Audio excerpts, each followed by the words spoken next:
korupsi. Satu kata yang sudah begitu akrab di telinga rakyat Indonesia.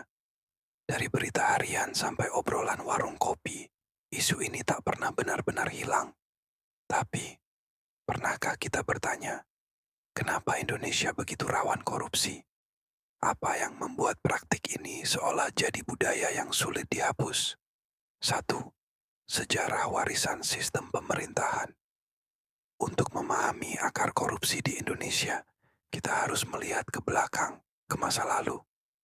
Saat masa kolonial, pemerintahan Hindia Belanda menerapkan sistem birokrasi yang feodal dan hierarkis dengan kekuasaan yang tersentralisasi.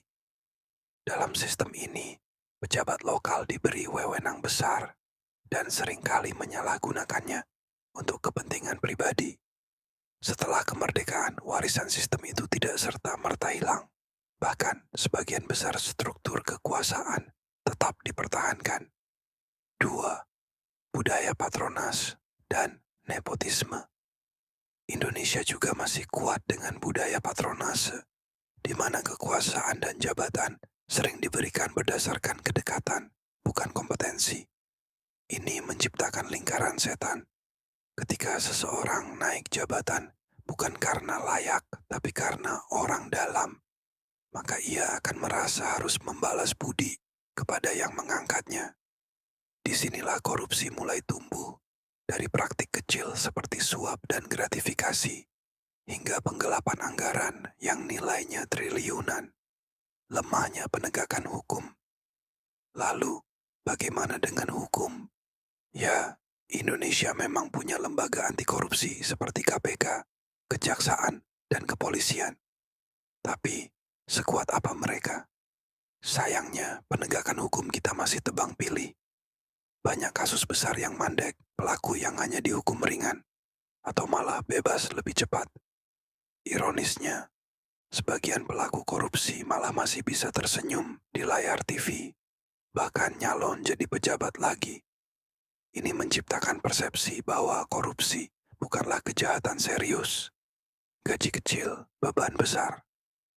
Kita juga tak bisa menutup mata pada realitas ekonomi para birokrat tingkat bawah.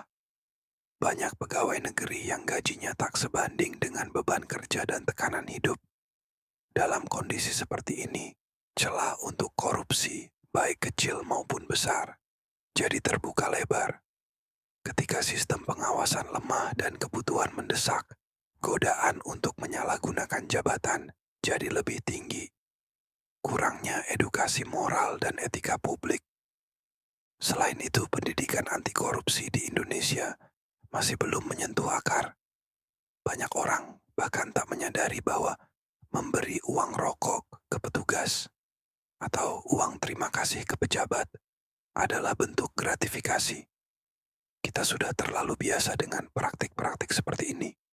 Korupsi jadi normal, dan ketika masyarakat menganggap korupsi sebagai hal biasa, maka ia akan terus tumbuh. 6.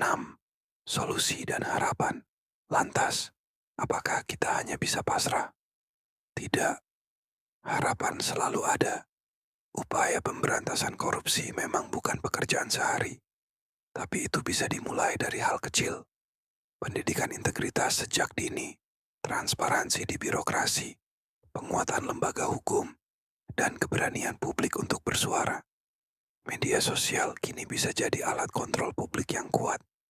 Ketika masyarakat kritis dan tak lagi diam, para pejabat tak bisa semena-mena. Indonesia adalah negeri kaya, sumber daya alam, budaya, dan semangat gotong royong. Tapi semua itu bisa hancur bila korupsi dibiarkan merajalela. Kita semua punya peran, dari rakyat biasa hingga pejabat tinggi.